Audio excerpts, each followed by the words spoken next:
বাংলাদেশে ভয়াবহ এক বিমান দুর্ঘটনায় শিক্ষার্থীসহ প্রাণ হারিয়েছেন ৩৩ জন। এই মর্মান্তিক ঘটনার পরপরই এবার ভারতের একটি সরকারি স্কুলে ছাদ ধসে মৃত্যু হয়েছে ৪ শিশুর।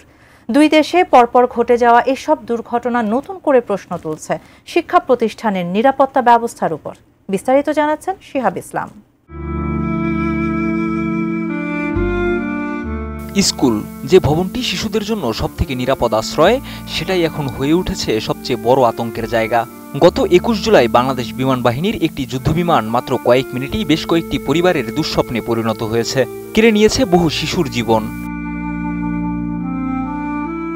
এই মর্মান্তিক ঘটনার রেশ কাটতে না কাটতেই ভারতে ঘটেছে আরেকটি মর্মান্তিক ঘটনা।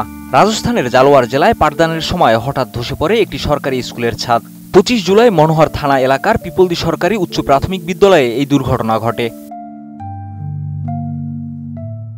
ভারতীয় গণমাধ্যম আজ-তাক বাংলার তথ্য অনুযায়ী এই ঘটনায় এখন পর্যন্ত ৪ জনের মৃত্যুর খবর পাওয়া গেছে। স্কুল ছুটি শেষে যাদের হাসি মুখে বাড়ি ফেরার কথা ছিল, সেই ছোট্ট মুখগুলো আজ নিথর। বসুন্ধরা টিস্যু, অশুদ্ধতার বিরুদ্ধে এক বিন্দুও ছাড় নয়। ভারতীয় গণমাধ্যমটি আরও জানায়, ক্লাস চলাকালীন ভেতরে ছিল প্রায় ৬০ জন শিক্ষার্থী। হঠাৎ ছাদ ধসে পড়লে কমপক্ষে ২৫ জন শিক্ষার্থী চাপা পড়ে যায় ধ্বংসস্তূপের নিচে। এ সময় উদ্ধারে এগিয়ে আসেন স্থানীয় বাসিন্দারা। পরে খবর পেয়ে ঘটনাস্থলে পৌঁছায় পুলিশ ও উদ্ধারকারী দলও। এই ঘটনায় এখন পর্যন্ত ৪ শিশুর মৃত্যু এবং আহত হয়েছে অন্তত ১৭ জন। এছাড়া গুরুতর অবস্থায় আরও ১০ জনকে জালোয়ার হাসপাতালে পাঠানো হয়েছে। তাদের মধ্যেও অন্তত ৩ থেকে ৪ জনের অবস্থা আশঙ্কাজনক।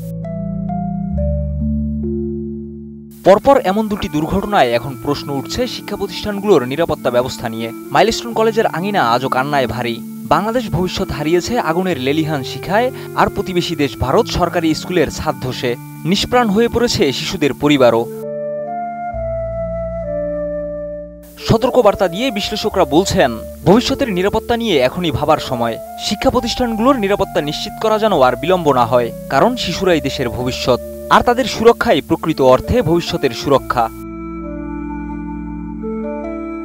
শিহাব ইসলাম, এটিএন নিউজ।